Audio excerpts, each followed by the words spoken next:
Ahojte kočky, volám sa Janka a pomáham ženám cítiť sa v ich oblečení skvele a sebavedomo.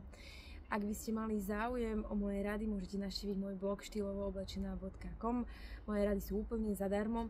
A na druhej strane, ak by ste chceli profesionálne poradenstvo, ak by ste chceli zmeniť váš šatník alebo váš imidž, tak takisto ponúkam aj online kurzy. A môžete kliknúť Chcem módne poradenstvo a ja vás budem kontaktovať. Milé dámy, na dnešnom videu si povieme, ako vhodne zvoleným oblečením môžeme pôsobiť vyššie. Veľmi zaujímavá téma, pretože dostávam od mojich čitateľiek často túto otázku a ja som sa rozhodla v dnešnom videu ju zodpovedať. Takže prvou radou, ako vyzerať vyššie, je to, aby sme odhalili našu pokožku. V lete je to veľmi jednoduché, pretože často nosíme len nejaké ľahké šaty alebo nejaké šortky, nejaké tielka, takže tým pádom odhaľujeme značnú časť našej pokožky. Ale čo v zime? V zime, keď sa snažíme huľať do hrubých svetrov a dlhých vlnených nohavíc, tú pokožku asi veľmi neodhalíme a práve preto potrebujeme nejaký iný trik.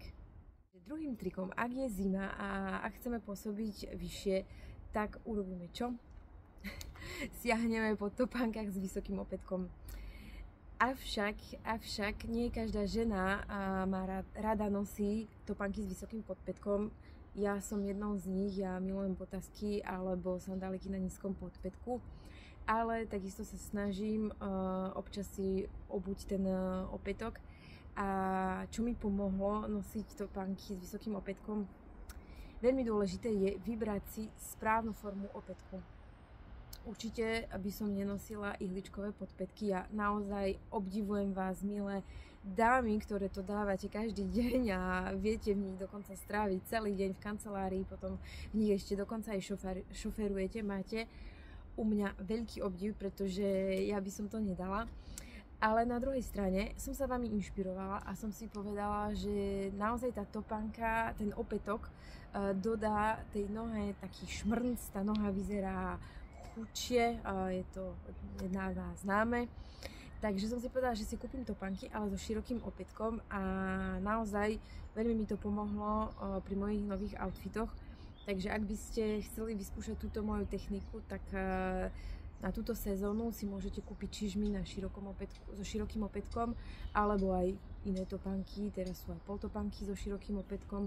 Tu vám vlastne ukážem najnovšie módne trendy, ktoré akurát sú vo Francúzsku.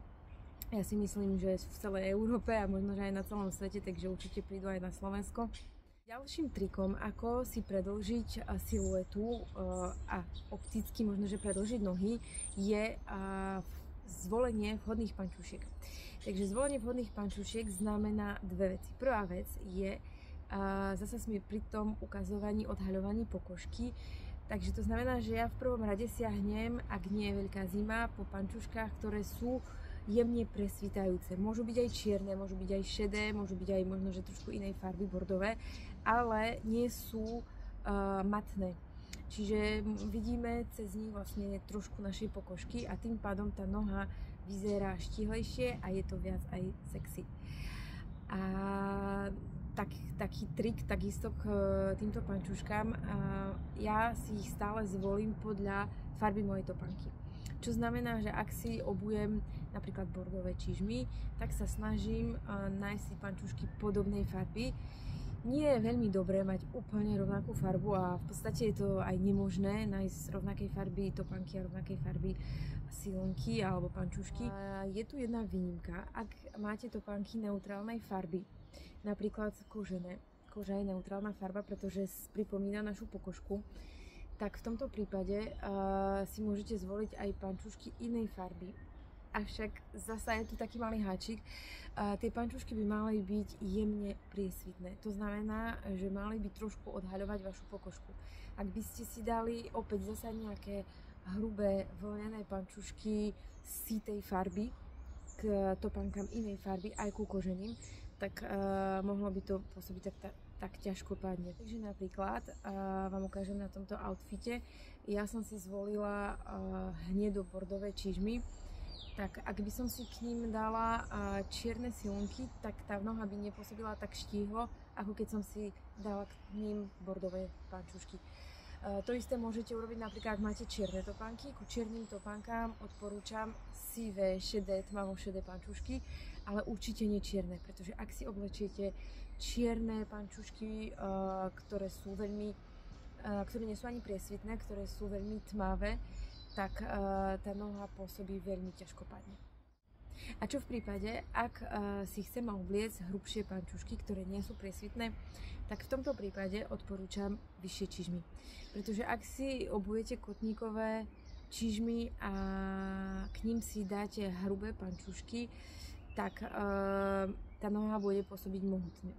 Takže ja čo osobne odporúčam je, ak si dáte hrubšie pančušky, obujte si k ním vysoké čižmy. Môžu byť vysoké až po kolená alebo až dokonca do polovice stehien, a už to nechám na vás.